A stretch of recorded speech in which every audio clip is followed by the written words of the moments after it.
Right, now we're Hello. back Yes. with the Asian True Crime series. Yes. Okay, so Adrian, this one is about a Filipino Australian, right? So Filipinos, as you know, they're fairly laid back, they're very family centric, as are all kind of Asian communities, right? Yeah. So this guy lives in North Ryde, so in Sydney, Yeah. which is like suburbia Sydney. Yeah. And unfortunately, he got to a stage where he felt very undervalued and he slaughtered his whole family, his mum, dad, and younger sister. So his dad, Teddy, Lovia, and his children, so Seth and his younger sister, Coldine, right? So he is one of the son. So he's the son. He's the son in the family. And when you say he's undervalued, like Yes. So he he always himself felt felt like that. he was a bad student. Okay. He always felt like he was a bad student. He wasn't, the shining star. He failed academically. So he was also working in a law firm, I think, as a legal aid, legal secretary. So basically his alibi of the night of the murders was that he was out with a friend and they played games at an arcade until 8 p.m. at night. And that's when he discovered the family's lifeless bodies. Yeah. I won't go into too much detail because it's quite gruesome about like the state in which the bodies were found and what happened to the bodies, but it was just a very gruesome crime scene. So the police thought it was a hate crime because there was writing on the wall saying, something derogatory about Asians, which was done on graffiti. So this is quite important, the paint, right?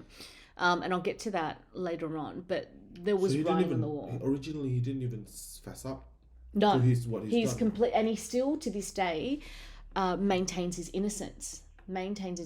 So now the police kind of came into the crime scene and had a look and thought, look, it can't be a robbery gone wrong because there's no forced entry. Yeah. And also nothing was taken from the house. And then also, in terms of the timestamp of how long the so-called robbers, were in the house, it was 3 hours. Okay. So you would assume that if you were to In do and out. a heinous crime, you would be in and out. Yeah. You wouldn't be pondering for 3 hours. Plus, no forceful entry, and also nothing was taken, nothing stolen, right? Yeah.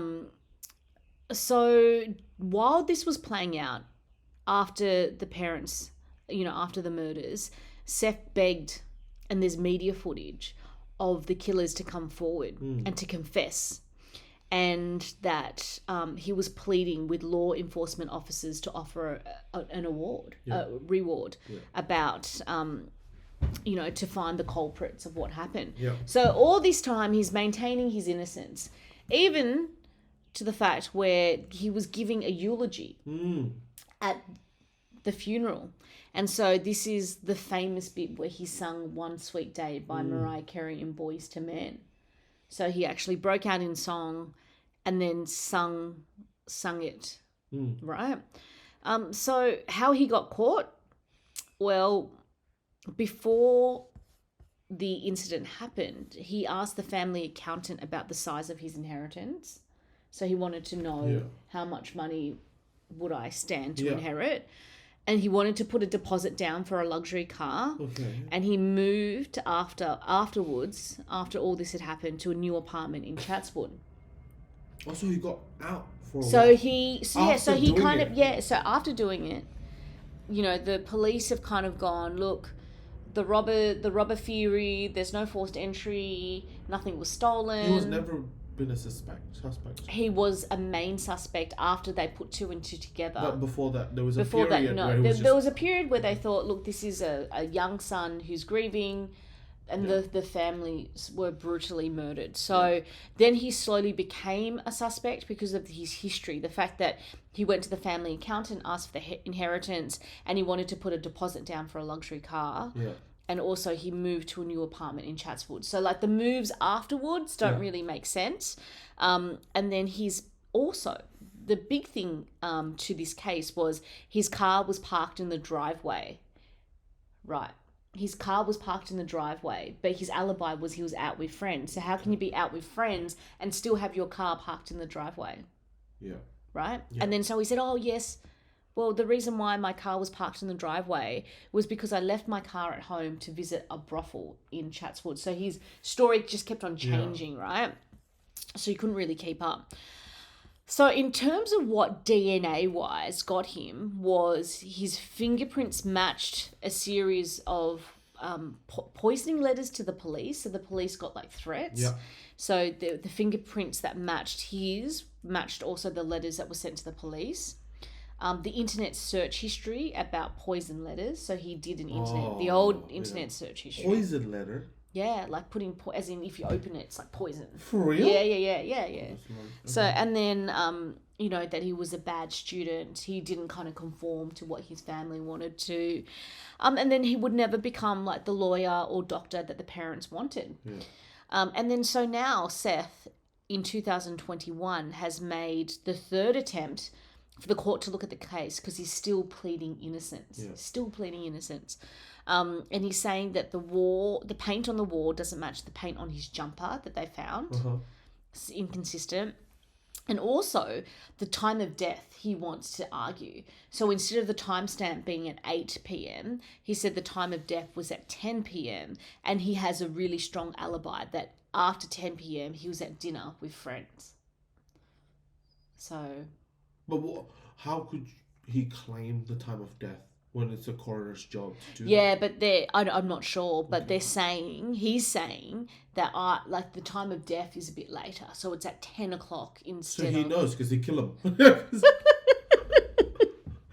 It's crazy. He's something must have snapped. Yeah, something must have snapped, and it was the third attempt for the court. So he's still all this time pleaded innocence as to what's happened. Yeah. And it's a Filipino family. Sorry? It's a Filipino Australian family. Because I've never seen Filipino as one of those like stereotypical image where the Asian parents like very pushing to their children. Yeah. It's very like other parts of Asia. Yes. Yeah, but I suppose like they do have this like really tight family dynamic, don't they? Yeah. My cousin-in-law is Filipino and she's got a very loving like mum and dad and it's very supportive. Very nice. Yeah. And they have like a strong family unit and point of origin. Yeah. So it's interesting that he's kind of really thought that... When did that happen? This happened in the 90s. Oh, wow. Yeah, this is like the 2090s. So he's been in prison for like 30 years. He's been, there for a very, very long time. Like, it made big news because all it was like news bulletin after news bulletin was he would kind of come out and say, look, if you have any... He just kept pleading. Pleading and singing. And then pleading, yeah. Just isn't. And poison letters? Who does that? Yeah, I don't know. I don't know what the poison letters are about, but maybe he was just trying to build like... I couldn't believe you just said poison letters. No, maybe it was just like a point where it's like, I'm going to make... Someone is trying. Yes, like I'm going to... He's trying to put away suspicions. Different... Whoever, Yeah, different things. But I suppose like what I take out from this...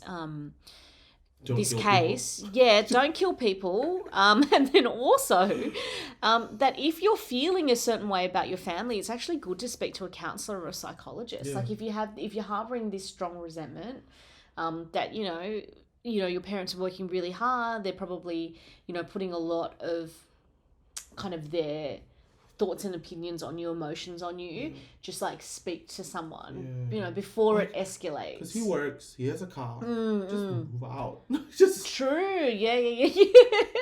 Just get away from them. Yeah, it's interesting that he thought so much about the inheritance. Like he asked a family accountant about the inheritance. So how rich was the family, I wonder? Well, they looked very... There's not been like a forensic... What were the killing happen? Where were the killing? At the house. Which is Chatswood? Which is North Ryde.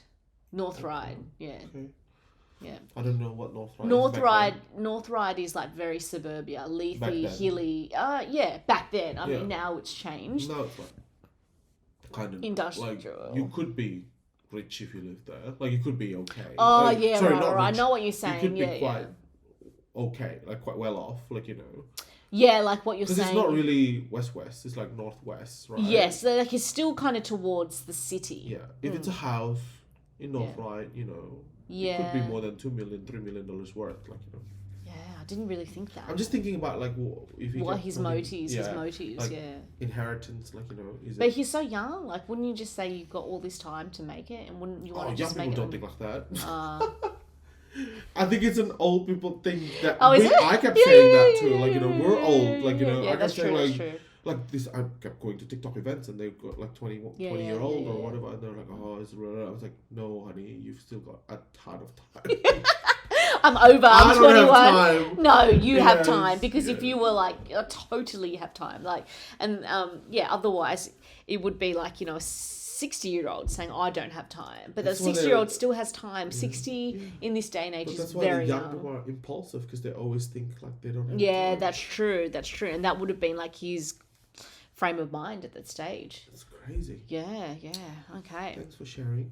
No worries. That is the story of Seth Gonzales.